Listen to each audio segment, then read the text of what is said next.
এবারে সংগ্রাম আমার মুক্তির সংগ্রাম, এবারে সংগ্রাম স্বাধীনতার সংগ্রাম। অগ্নিঝরা মার্চে সংবাদ প্রকাশের বিশেষ আয়োজন, জনসমুদ্রে জাগিল জোয়ার।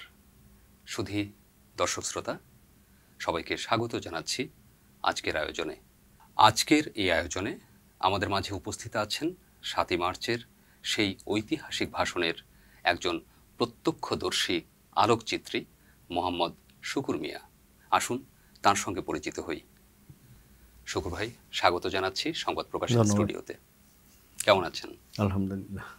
দর্শক শ্রোতা, আমরা আলোকচিত্রী শুকুর মিয়ার কাছ থেকে শুনব ৭ই মার্চের সেদিনের সেই গল্প। তার আগে আসুন আমরা ৭ই মার্চ নিয়ে নির্মলেন্দু গুণের লেখা সেই বিখ্যাত কবিতাটি একটু শুনি। একটি কবিতা লেখা হবে, তার জন্য অপেক্ষার উত্তেজনা নিয়ে লক্ষ লক্ষ উন্মত্ত অধীর ব্যাকুল বিদ্রোহী শ্রোতা বসে আছে ভোর থেকে জনসমুদ্রের উদ্যান সৈকতে। কখন আসবে কবি, কখন আসবে কবি? এই শিশু পার্ক সেদিন ছিল না, এই বৃক্ষে ফুলে শোভিত উদ্যান সেদিন ছিল না, এই তন্দ্রাচ্ছন্ন বিবর্ণ বিকেল সেদিন ছিল না। তাহলে কেমন ছিল সেদিনের সেই বিকেল বেলাটি? তাহলে কেমন ছিল শিশু পার্কে, বেঞ্চে, বৃক্ষে, ফুলের বাগানে ঢেকে দেয়া এই ঢাকার হৃদয় মাঠখানি? জানি সেদিনের সব স্মৃতি মুছে দিতে হয়েছে উদ্যত কালো হাত। তাই দেখি কবিহীন এই বিমুখ প্রান্তরে আজ কবির বিরুদ্ধে কবি, মাঠের বিরুদ্ধে মাঠ, বিকেলের বিরুদ্ধে বিকেল, উদ্যানের বিরুদ্ধে উদ্যান, মার্চের বিরুদ্ধে মার্চ। হে অনাগত শিশু, হে আগামী দিনের কবি, শিশু পার্কের রঙিন দোলনায় দোল খেতে খেতে তুমি একদিন সব জানতে পারবে। আমি তোমাদের কথা ভেবে লিখে রেখে যাচ্ছি সেই শ্রেষ্ঠ বিকেলের গল্প।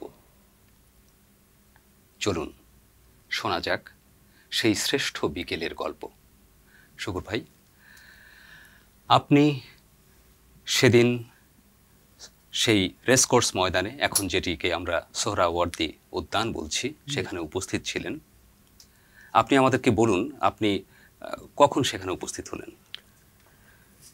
আমি খুব সম্ভবত 11টার দিকে আমি ইঞ্জিনিয়ার্স ইনস্টিটিউটের সামনে দিয়ে আমি ঢুকি। তখন বলতে গিয়ে মাঠ প্রায় কানায় কানায় ভরা। সেই সকাল থেকেই? সকাল থেকে মানুষ কিভাবে আসতেছিল না দেখলে কেউ বুঝতে পারবেন না। যেমন কোনো গাড়ি ছিল না, কোনো বাস ছিল না। হ্যাঁ, নারায়ণগঞ্জ থেকে মানুষ হেঁটে আসতেছিল। আমি তখন গুপিবাগে থাকি। আচ্ছা। আমি কিন্তু হেঁটে আসছি। সদরঘাট থেকে লঞ্চের লোক কিন্তু হেঁটে আসতেছিল। আচ্ছা। নর্থ বেঙ্গল থেকে লোকে কিন্তু যতদূর পারছে তারা গাড়িতে আসছে, বাদ বাকিটা হেঁটে আসছে। কিন্তু সেই হিসেবে মাঠ প্রায় পূর্ণ। আচ্ছা। আমি 11টার দিকে যখন মাঠের ভিতরে ঢুকলাম, তখন আমার ইচ্ছা ছিল স্টেজে যাওয়ার, স্টেজের একেবারে কাছাকাছি স্টেজেই যাওয়ার। আচ্ছা আচ্ছা। স্টেজে যাওয়ার কিন্তু ডান দিক দিকে কেটে স্টেজের কাছাকাছি যাওয়ার পরে স্টেজে আর আমার ওঠা হলো না। যেহেতু আমি আননোন, আমার কাছে ছোট একটা ক্যামেরা আছে, তো যেহেতু ডিউ টু সিকিউরিটি আমাকে আর স্টেজে উঠতে দিল না। আপনার তখন বয়স কীরকম হবে? হয়তো 20 পারহ্যাপস। আচ্ছা আচ্ছা। লিখিত নাই, হ্যাঁ, সেই হিসেবে 20ই হবে। তো আমি তখন উপায়ন্ত না দেখে কি করব, কোনো জায়গাতে তো ছবি তোলার কায়দা নাই। হ্যাঁ। তো মনে করলাম শিশু পার্ক, এখন যেটা শিশু পার্ক, তার পশ্চিম দিকে মোটামুটি একটা উঁচু ডিবি আছে। আপনারা দেখলে অনেকেই হয়তো, এখন ডিবিটা আছে বটগাছ। হ্যাঁ, ওর উপরেই বটগাছ। আচ্ছা আচ্ছা। তো আমি আস্তে আস্তে ডিবির উপরে গেলাম। ডিবির উপরে যাওয়ার পরে চিন্তা করলাম যে এখন কি করি। বঙ্গবন্ধু তখন আসেন নাই, বুঝছেন, তখন আসেন নাই। উনি আসছেন 12টা 1টার মাঝামাঝি সময় উনি আসছেন। আচ্ছা। এই টাইমটায় উনি আসছেন। যাক, উনি আসার পরে আমার একটা লোড করা ফিল্ম ছিল, ওই ফিল্ম দিয়ে আমি চিন্তা করলাম যে এই পুরো মাঠের ছবি তুলতে হলে তো এইভাবে সম্ভব হবে না, একটা এক্সপোজারে পুরো মাঠ আসবে না, এটা সম্ভব না।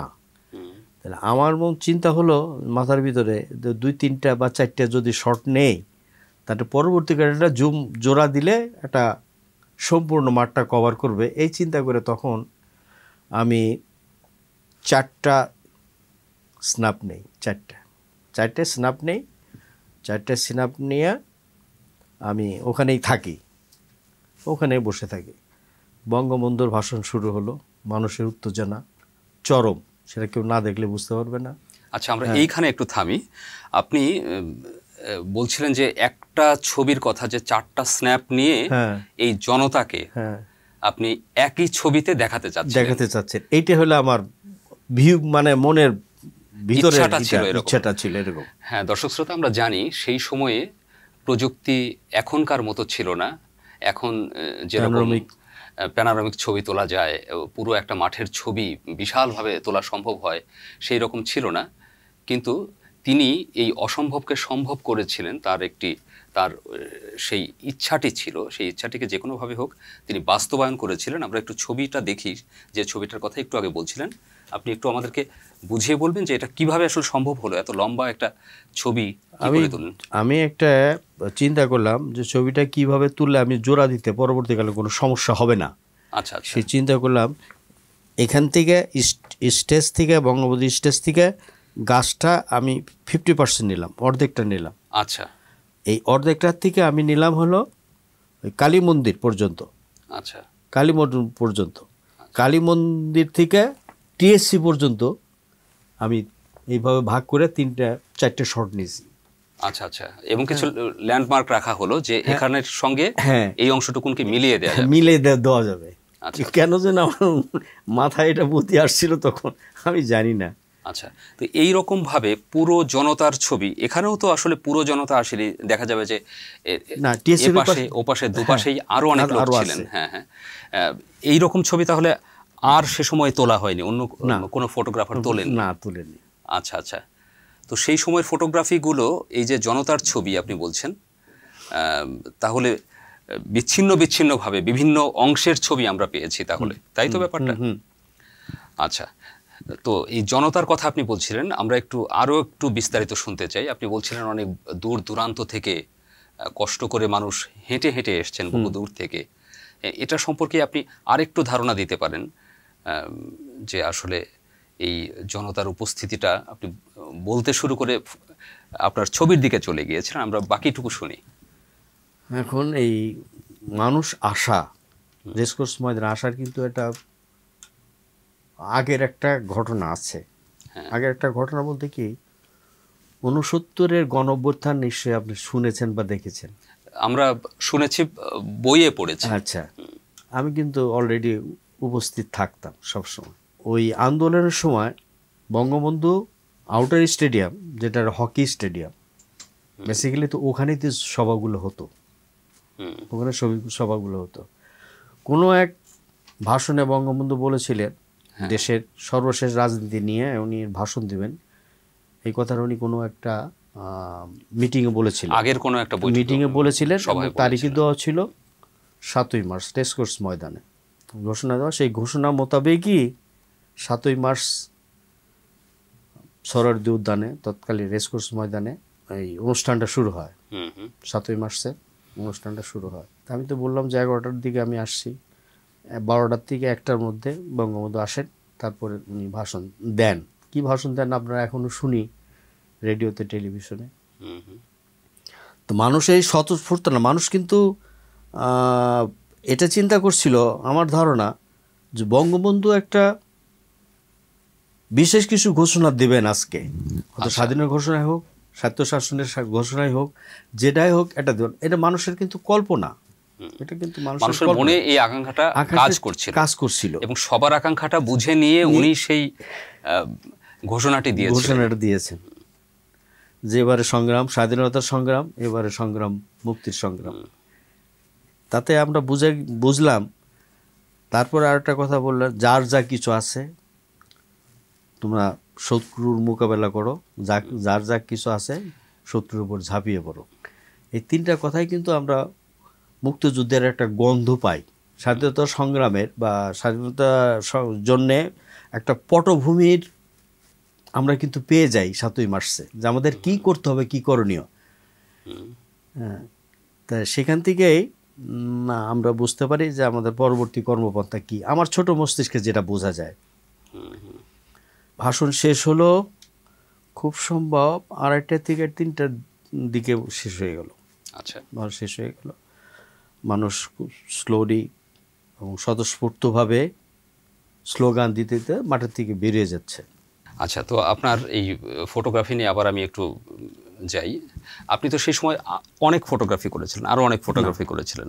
আমি ছোটোবেলা থেকে কেন যেন ওই ছবি তোলার একটা শখ ছিল মনের মধ্যে। আমার স্কুলে যাওয়ার সময় রাস্তার 2 পাশে অনেক স্টুডিও ছিল। আমাদের ফরিদপুর বাড়ি, তো ফরিদপুর যাওয়া।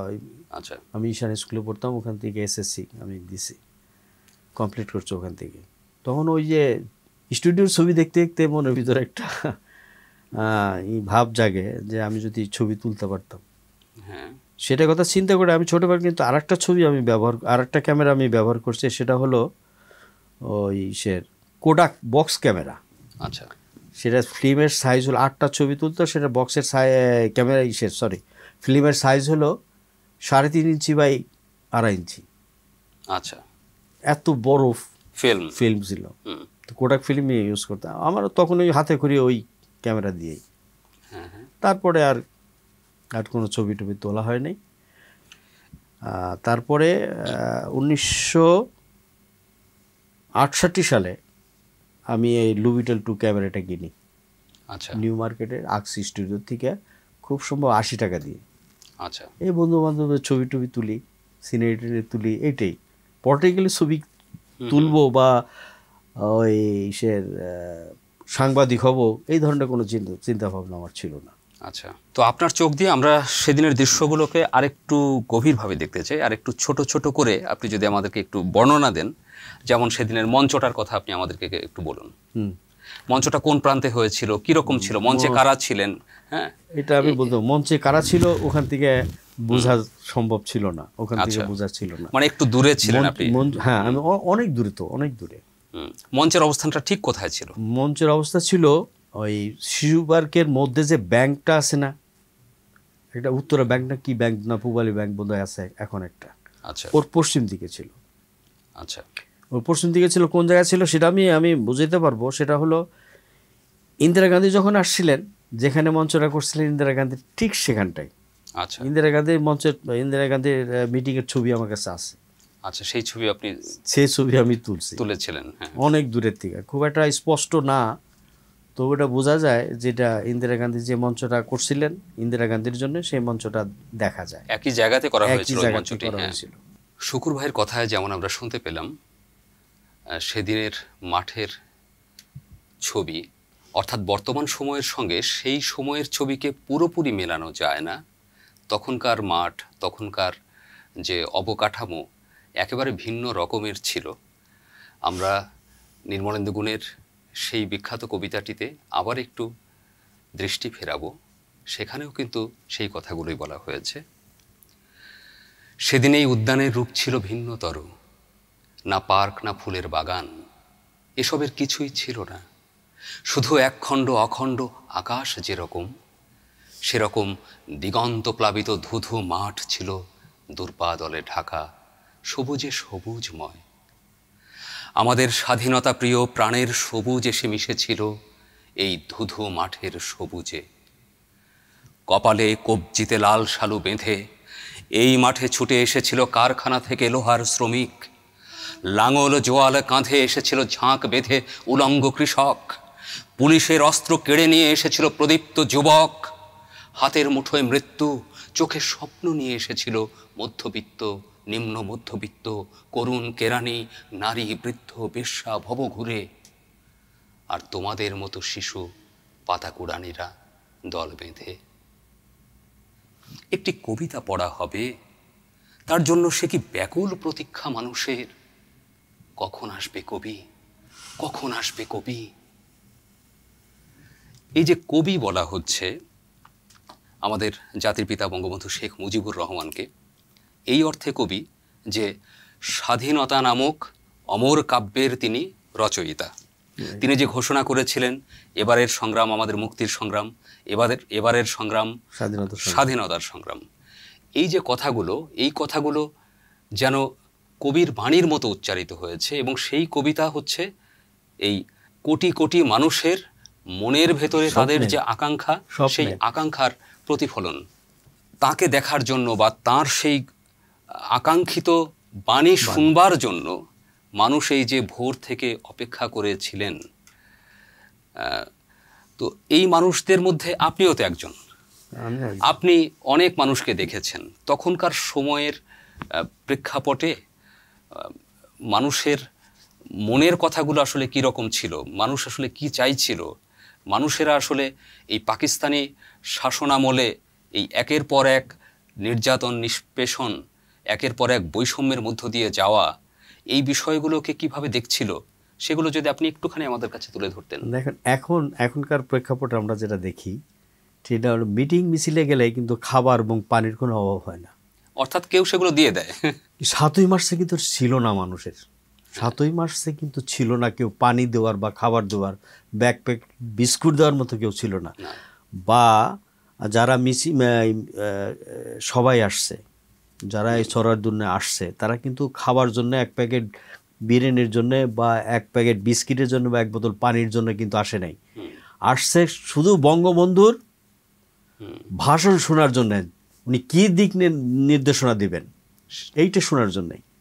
অর্থাৎ নিজেদের যে সামান্য সম্বল সেটুকু নিজেরা খরচ করে, নিজেরা গাড়ি ভাড়া দিয়ে হোক, নিজেরা হেঁটে হোক, নিজেরা অভুক্ত থেকে হোক, বা যেভাবেই হোক না কেন কষ্ট করে, সমস্ত ত্যাগ স্বীকার করে তারা সবাই এসেছে। কি কারণে? বঙ্গবন্ধুকে ভালোবাসে, বাংলাদেশকে ভালোবাসে। এখন বাংলাদেশ, তখন তো আর বাংলাদেশ ছিল না, পূর্ব পাকিস্তান ছিল। বঙ্গবন্ধুকেই ভালোবাসেন, বঙ্গবন্ধুর সেই বাণী শোনার জন্যই মানুষ বাংলাদেশের দূর দূরান্ত থেকে, গ্রামগঞ্জ থেকে মানুষ আসছে। চিন্তা করা যায় না, কল্পনা করা যায় না। এখন সেটা আর হবে না।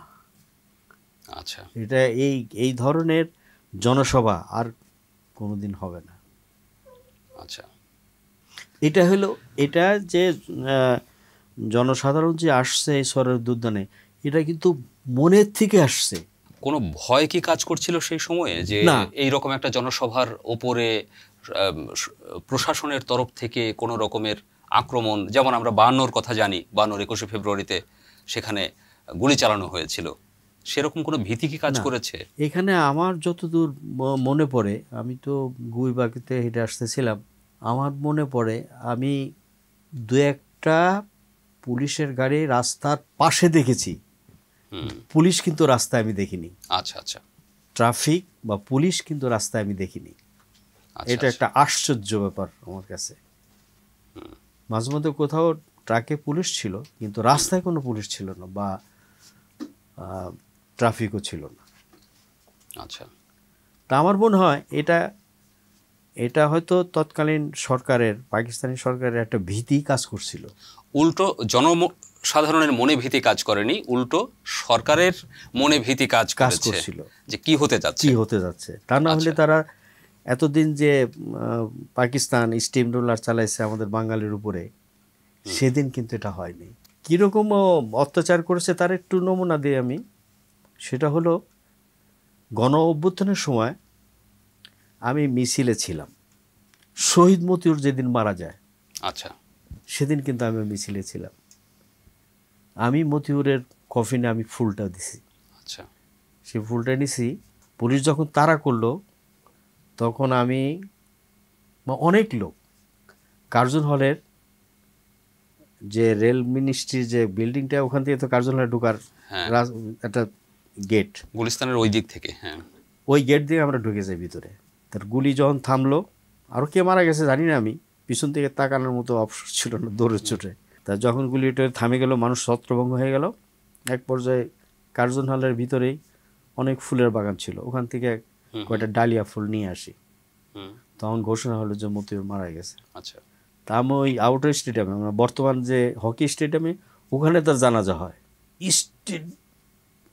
মানে বলতে গেলে কি, হকি স্টেডিয়াম ভরা মানুষ তার জানাজায়। আচ্ছা, আচ্ছা, তা আমি ওই ডালিয়া ফুলটা মতিউর কফিনে আমি দিতে দিতে পারছি। পেরেছিলেন, হ্যাঁ। তাহলে তৎকালীন অবস্থা সম্বন্ধে, ওই যে 69-এর গণভোটের সময় মতিউর মারা গেল, মতিউর রহমান, হ্যাঁ, তখন ওই ধরনের অ্যাক্টিভিটিস 7ই মার্চে কোনো জায়গায় দেখা যায়নি। বরং লাঠিচার্জ, অনেক উৎসাহ উদ্দীপনা কাজ করেছে। লাঠিচার্জ বা গুলি করার মতো তখন এই অবস্থা ছিল বলে আমার মনে হয় না। যার জন্য পুলিশ রাস্তায় ছিল না, পুলিশগুলো ব্যারিকেড দেয় নাই, পুলিশ কোনো লাঠিচার্জ করে নাই, মানুষ কিন্তু স্বতঃস্ফূর্তভাবেই হুম, তারা সরাদুন আসছে। কিন্তু এটা কিন্তু আমার মনে, আপনার মনে এটা আসার কথা যে আমরা যে যাচ্ছি আমাকে গুলিও খেতে পারি। হ্যাঁ, আগের ঘটনার বিশ্লেষণ করলে এটা জানে যে আমরা গুলিও খেতে পারি। হ্যাঁ, সেই ভয় উপেক্ষা করেই মানুষ রেসকোর্স এসেছে। ময়দানে মানুষ আসছে। তাহলে মানুষের ভিতর কি ছিল? এই যে বঙ্গবন্ধু আসবেন, তার আসার জন্য সবাই অপেক্ষা করছেন কখন তিনি মঞ্চে আসবেন, এসে ঘোষণা দেবেন। তো মঞ্চে তিনি এলেন। মঞ্চে আসার পর তিনি যে একের পর এক আমাদের প্রেক্ষাপটটাকে তুলে ধরে কিভাবে আমাদের বৈষম্য হয়েছে, আমাদের উপর অত্যাচার হয়েছে, কিভাবে আমাদেরকে বঞ্চনা করা হয়েছে, সেগুলো তুলে ধরলেন। হিসেবে দেখা গেল 47-এর পরে, 47-এর পরে পরের থেকেই ওনার ভাষণের মধ্যে কিন্তু 47-এর পরের থেকে এসে একেবারে 7ই মার্চ এসে কিন্তু এটা শেষ হলো। হ্যাঁ, পুরো প্রেক্ষাপটটা তুলে ধরছেন উনি। তারপরে আমাদের করণীয় কি সেই সম্পর্কে দিক নির্দেশনা দিলেন। হ্যাঁ, সেই দিক নির্দেশনা, আমি যদি না থাকি তোমাদের যা কিছু আছে তাই নিয়ে শত্রুর উপর ঝাঁপিয়ে পড়বা, এটা যে উনি বললেন, এর থেকে তো মানুষ কি বুঝলো যে আমাদের করণীয় কি। আচ্ছা, স্বাধীনতার সংগ্রামে ডাক দিলেন, মুক্তির ডাক দিলেন, আমাদের কি করণীয় কি সেটাও উনি বলে গেলেন। এই যে ভাষণটা এখন আমরা রেকর্ডে শুনি, এখনো শুনতে গেলে কিন্তু আমাদের অন্যরকম একটা উত্তেজনা হয়, নাড়া দেয়। হ্যাঁ, তো আপনি তো সরাসরি সামনে থেকে শুনেছেন এবং এত জনতার মাঝখান থেকে শুনেছেন, আপনার কিরকম অনুভূতি কাজ করছিল কথাগুলো শুনতে শুনতে? না, এক্সাইটেড। ওনার তো বক্তব্য সবসময় উনি যেটা বলেন, ওনার জ্বালাময়ী বক্তৃতা মানুষের মধ্যে একটা শিহরণ বা একটা বিশেষ বৈদ্যুতিক শর্ট সার্কিটের মতো শিহরণ কাজ করে সবসময়। তো এই কথাগুলো যখন দেখলেন, তখন জনতার প্রতিক্রিয়া কিরকম হচ্ছিল? উনি একে একে করে একটা একটা করে বিষয় বলে যাচ্ছিলেন যখন, হ্যাঁ, মানুষ তো মুখরিত, স্লোগানে কম্পিত সোহরাওয়ার্দী উদ্যান। আচ্ছা, আচ্ছা, মানুষ কম্পিত, এটা না দেখলে বোঝা যাবে না আমার কথায় আমি কতটুকু বুঝাইতে পারবো। আচ্ছা, সবশেষে যখন তিনি ঘোষণা দিলেন যে এবারের সংগ্রাম স্বাধীনতার সংগ্রাম, তারপর জনতার প্রতিক্রিয়াটা কিরকম? তারপরে জয় বাংলা, জয় বঙ্গবন্ধু, জয় বাংলা, জয় বঙ্গবন্ধু স্লোগানে প্রকম্পিত পুরো সোহরাওয়ার্দী উদ্যান মাঠ। মানে জয় বাংলা শব্দটা, মানে এত লোকের উপস্থিতিতে সবার মুখে যে জয় বাংলা, হ্যাঁ, হ্যাঁ, হ্যাঁ, এটা মানে মনে হয় যে মাটি কাঁপতেছে, এমন একটা অবস্থা। আচ্ছা, আচ্ছা, আচ্ছা। তো এই সমগ্র জনতা তারপরে বঙ্গবন্ধু বিদায় নিলেন, ভাষণ দেওয়ার পরপরই বিদায় নিলেন, মঞ্চ থেকে নেমে চলে গেলেন। তারপরে জনতা তখন কি করছিলেন বা জনতার মধ্যে প্রতিক্রিয়াটা কিরকম? ওই জয় বাংলা, জয় বাংলা স্লোগান দিতে দিতে আর মাঠ আস্তে আস্তে সুশৃঙ্খল হয়, কোনো বিশৃঙ্খলা। এখন যেমন একটা মিটিং, একটা বিশৃঙ্খল হয়, হ্যাঁ, হ্যাঁ, হ্যাঁ, হ্যাঁ, তখন কিন্তু বিশৃঙ্খলা ছিল। মানুষ স্বতঃস্ফূর্তভাবে জয় বাংলা স্লোগান দিতে দিতে মাঠের থেকে বেরিয়ে যাচ্ছে। এই যে লাখো বেরিয়ে গেছে মানুষ, মানুষ বলতে গেলে কি প্রায় সন্ধ্যা পর্যন্ত মানুষ ছিল, অর্থাৎ রেসকোর্স ময়দানে সন্ধ্যা পর্যন্ত মানুষ ছিল, অবস্থান করছিল।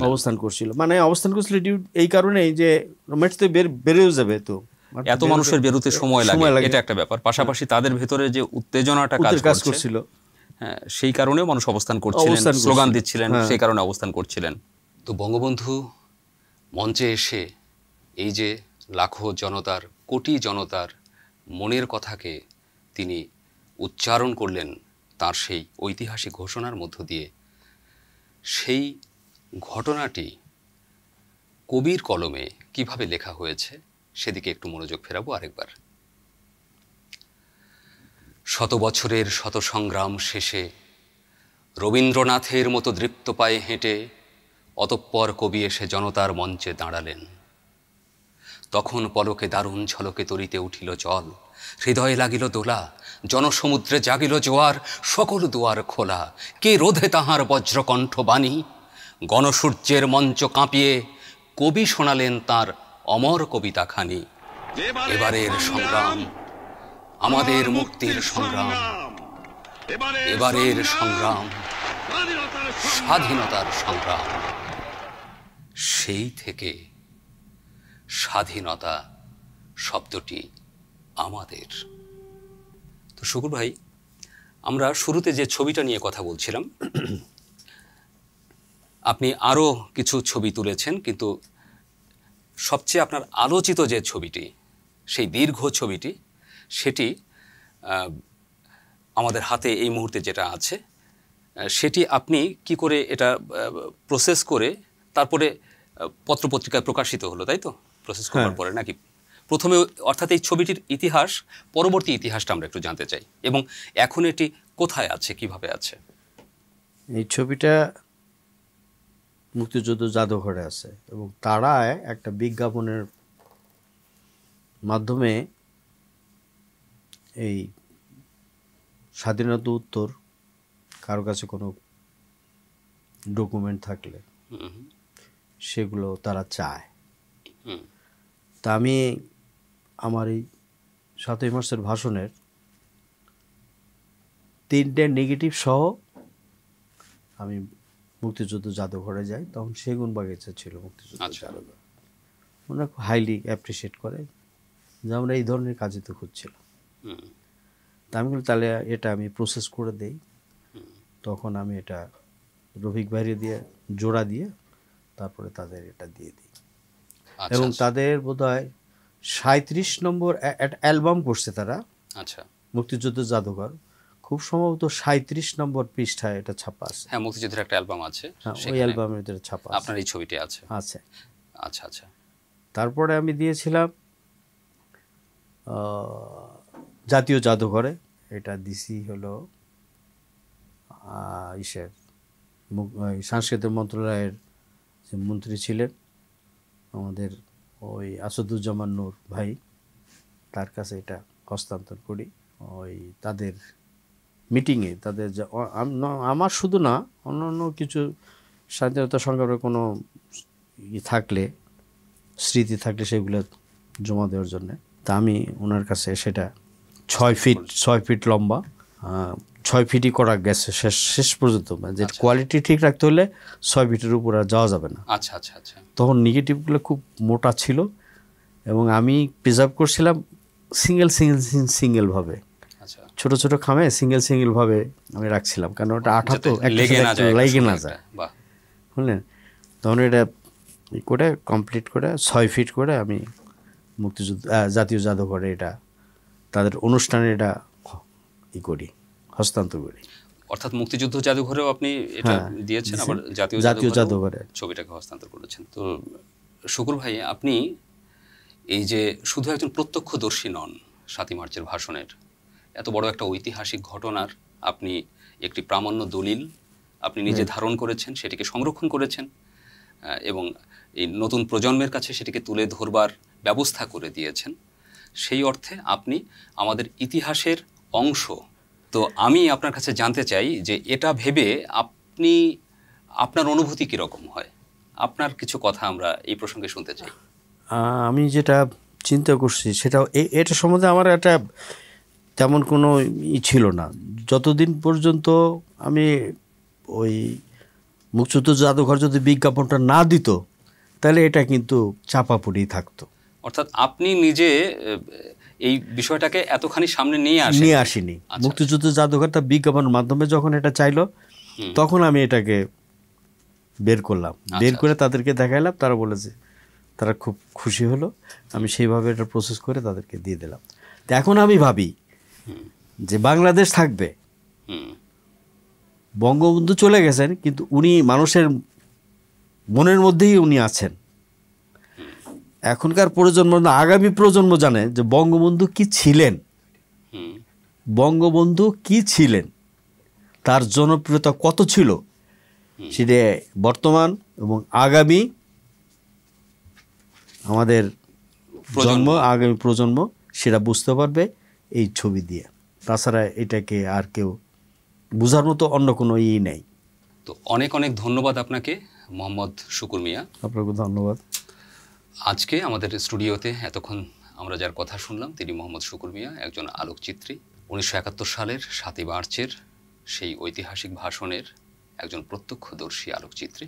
তিনি তার কথার মধ্য দিয়ে আমাদের সেই সময়ের ইতিহাসের কিছুটা গল্প আমাদের কাছে তুলে ধরলেন, কিছু ছবি আমাদের কাছে তুলে ধরলেন এবং বঙ্গবন্ধুর গুরুত্বকে তুলে ধরলেন। আমি শেষ করব আজকের এই অনুষ্ঠানটি সৈয়দ শামসুল হকের একটি কবিতা উচ্চারণের মধ্য দিয়ে। আমি জন্মেছি বাংলায়, আমি বাংলায় কথা বলি, আমি বাংলার আলপথ দিয়ে হাজার বছর চলি, চলি পলিমাটি কোমলে আমার চলার চিহ্ন ফেলে, 1300 নদী শোধায় আমাকে, কোথা থেকে তুমি এলে?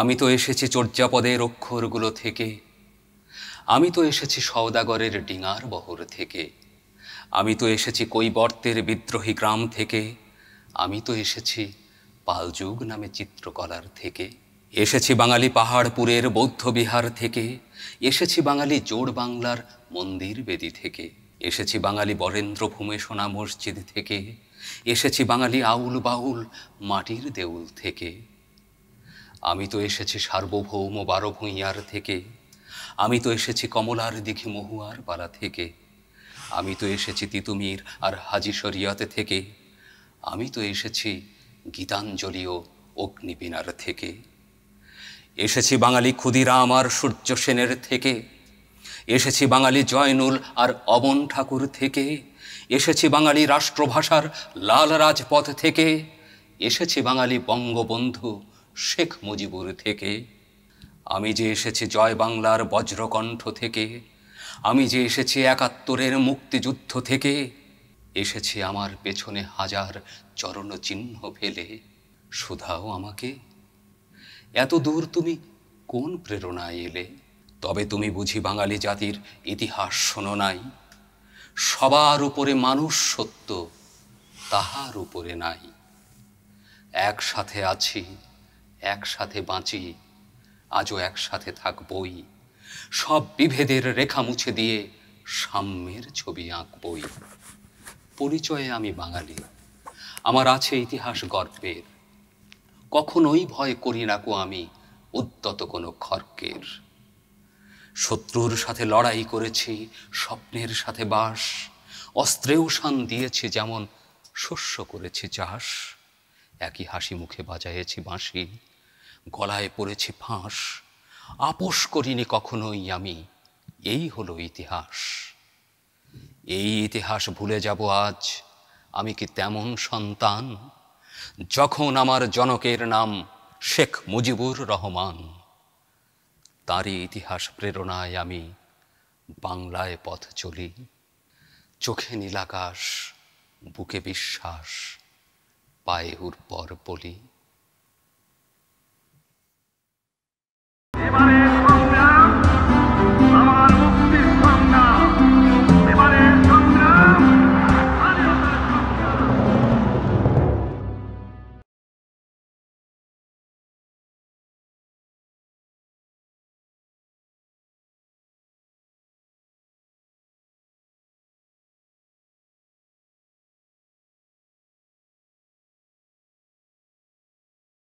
সংবাদ, ফিচার ও অনুষ্ঠানের জন্য ভিজিট করুন সংবাদ প্রকাশের ওয়েবসাইট এবং যুক্ত থাকুন ফেসবুক পেজ ও ইউটিউব চ্যানেলের সঙ্গে।